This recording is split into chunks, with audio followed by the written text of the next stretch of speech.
죽음을 무릅쓰고 싸운다. 연일 진주성의 상황이 급부로 올라갔지만 기다리던 지원군은 감감무소식이었다. 진주성 2차 전투는 병력의 절대적 열세로 관군과 의병이 모두 성 안에서 수송전에 매달릴 수밖에 없었다.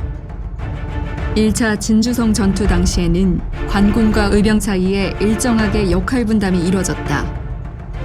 성의 안과 밖에서 공격과 방어가 진행되면서 일본군의 공격에 효과적으로 대응할 수 있었던 것이다. 하지만 2차전에서는 병력의 열세도 큰 문제였지만 조선군과 의병 내에서도 수송전에 대한 논란이 있었고 성을 비우라는 일본군의 제안에 명군이 동조하면서 외부의 구원병을 기대할 수 없는 상황이었다.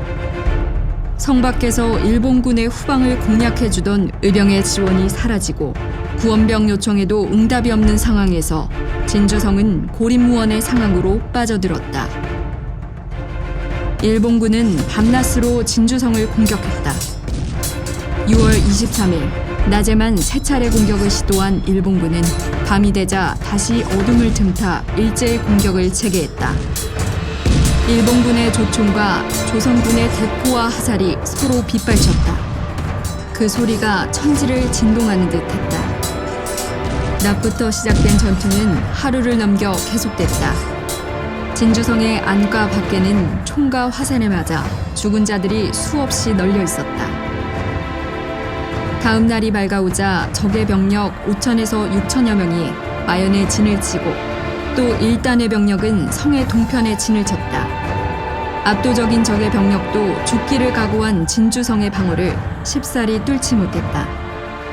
공성무기를 동원한 연일 계속되는 일본군의 파상 공격을 진주성은 혼신의 힘을 다해 막아내고 있었다.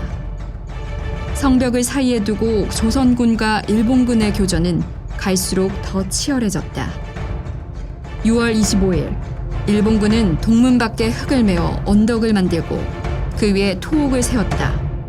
적들은 그 위에서 성안을 내려다보고서 조총을 쏘아댔다. 이에 대항해 충청병사 황진이 병사들을 시켜 성안의 높은 언덕을 쌓기 시작했다.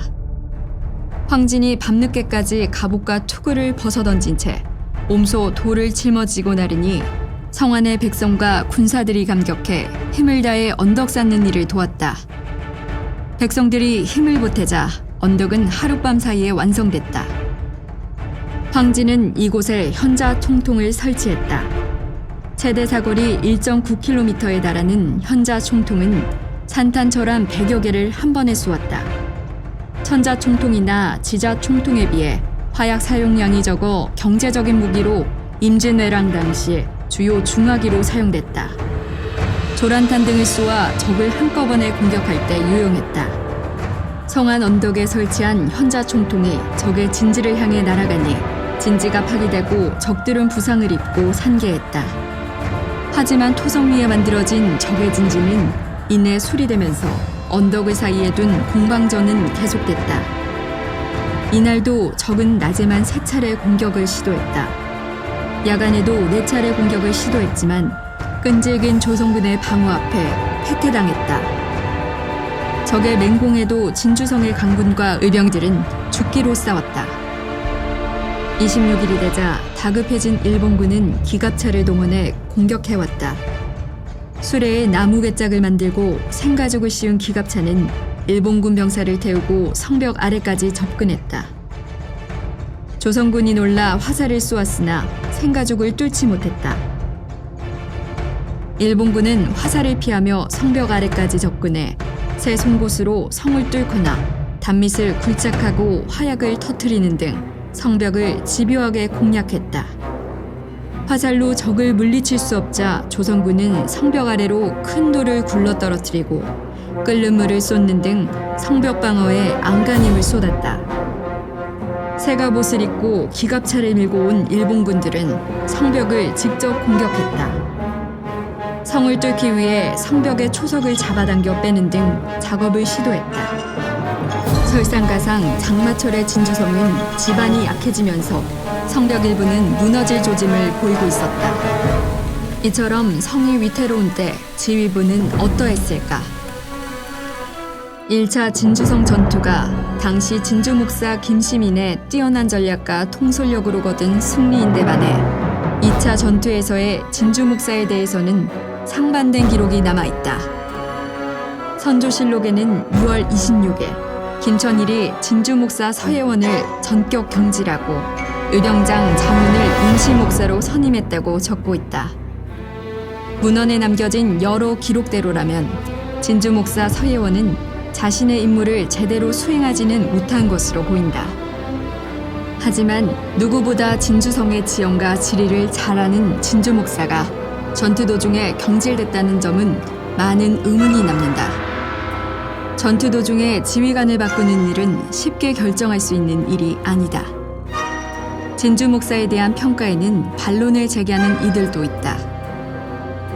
당시 진주성 함락의 원인과 공로를 평가하는 과정에 조정의 당파적 색채가 가미된 것으로 보는 견해도 있다.